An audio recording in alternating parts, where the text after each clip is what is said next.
Hello and welcome to the RTV studio on the campus of Martinsville High School for the semi-state edition of Inside Martinsville Wrestling.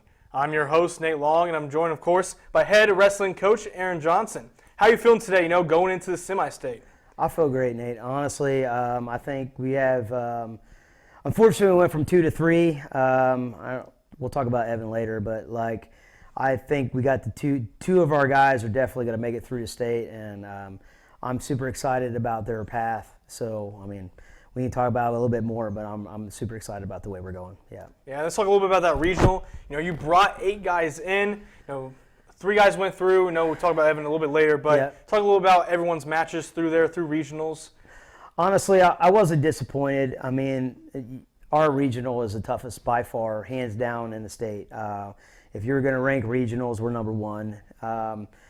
We got Center Grove number 3, Brownsburg's number 2, Center Grove 3, and Avon number 4. And we got to see Center Grove before we even get there at sectionals, so we have to fight through them and then get to Brownsburg and Avon. And most of the time, we had talked before, we're fighting for number 4 out of most of those. But Noah Sumner came out with a number 2, and he wrestled the same kid that we talked about last week, Noah Klauser, in the finals, and he closed the distance. So he got pinned by him at sectionals, and he lost him 8-2. I think after this week's of practice, we can close that gap even more. I think we're going to see him in the finals again this weekend. I have no doubt that Noah's going to punch his ticket through. And then Brennan wrestled phenomenally. He wrestled the number 2 kid in the state, Nate Rio, to a 3-0 decision. And at one point, he was down 1-0 going into the second period, and he had the kid taken down, and the referee waved it off. And then Brendan later on in the period ended up getting taken down. And that was the end of the match, 3-0. So we could have been up 2-1, or we could have been down 3-0. So either way you look at that, that's a huge win, because this time last year I don't think Brendan's wrestling with that kid, or getting pinned or losing by a big quantity. Third guy making it through was Evan Hamlin, and he unfortunately broke his finger during the week, and we tried to keep it quiet. And he wrestled a kid from Avon first round, and he ended up beating him pretty handily, but he was kind of grimacing and stuff with his finger, so we decided to forfeit him the rest of the day. So he took a number 4. I do think he could have been in the finals, but we ended up taking a number 4 just to heal his hand. And then he went to the doctor this week, and the doctor said no go, and we're a no go for him. So right now, out of those guys, Noah and Brennan are going. Evan made it through. Then we were a little short with Ezra and Dom, but they wrestled good. They did, and it was upsetting. I'm sure it was more upsetting for them than it is for anybody else, but. Getting 3 out, though, is still phenomenal. And can you talk a little bit more about what happened with Ezra and Dom through the regional? So Dom was up 10-8 with 19 seconds left, and his dad would probably really appreciate me telling this story, but Dom might not. But yes, I told him, I said, hey, you don't have to do anything, just run. And he was being aggressive, doing what wrestlers do and being aggressive, and unfortunately he got taken down and put on his back with less than 5 seconds left, and it was a 4-point swing, and he ended up losing 12-10. I tried to fight it because I thought there was a second where maybe there wasn't some points exchanged, but the referee didn't see it my way, and we unfortunately lost that. And that was the round to go to semi-state, and I think Don would have had a good rest of the day after that. And Ezra, he ran into a kid that he wrestled earlier this year, and the kid just beat him up.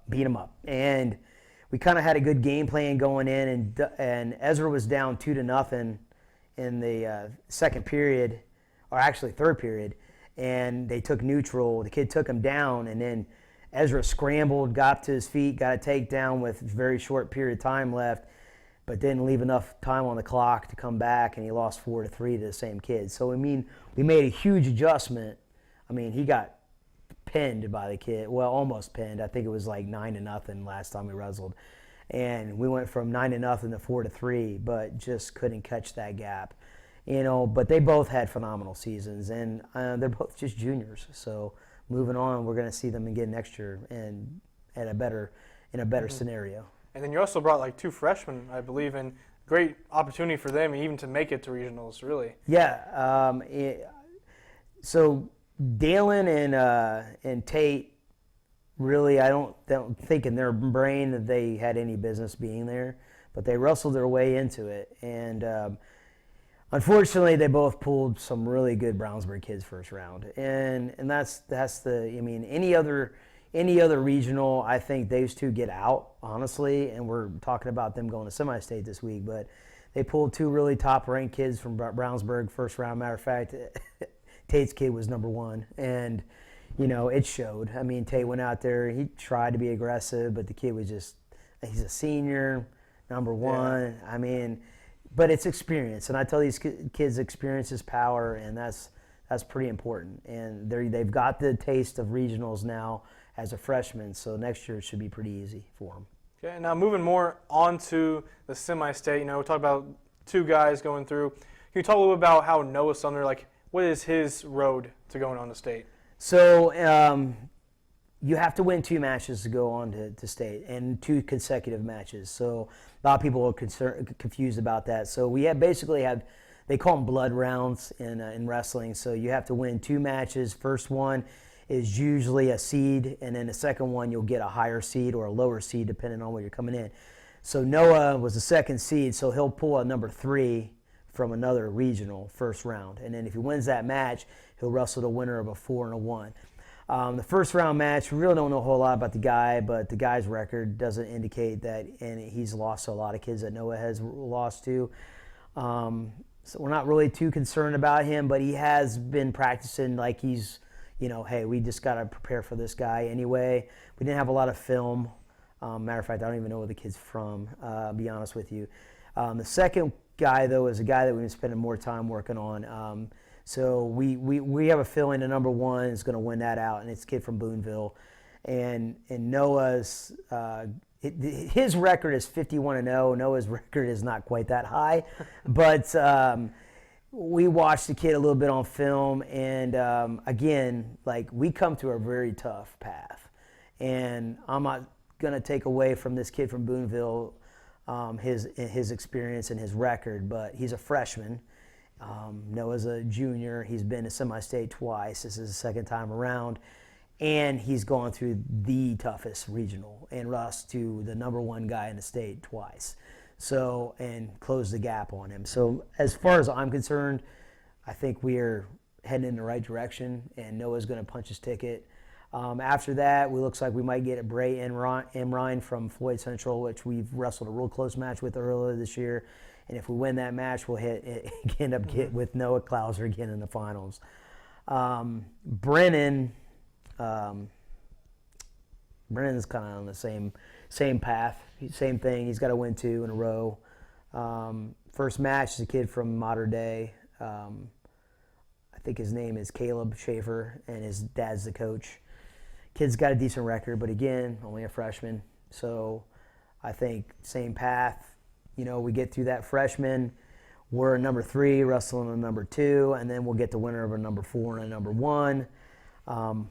The number 1 from the other regional we beat already this year, so if he ends up winning out, if we win that first match, we'll probably get him, and then again, we're back in the same 4 scenario that we were in regionals. We're going to have Rio in the semifinals and Dickman in the finals if we make it, and if we don't, we'll wrestle Ash for 3rd and 4th. So it's going to be the same 4 guys in both, I think, pretty much both weight classes. Yeah.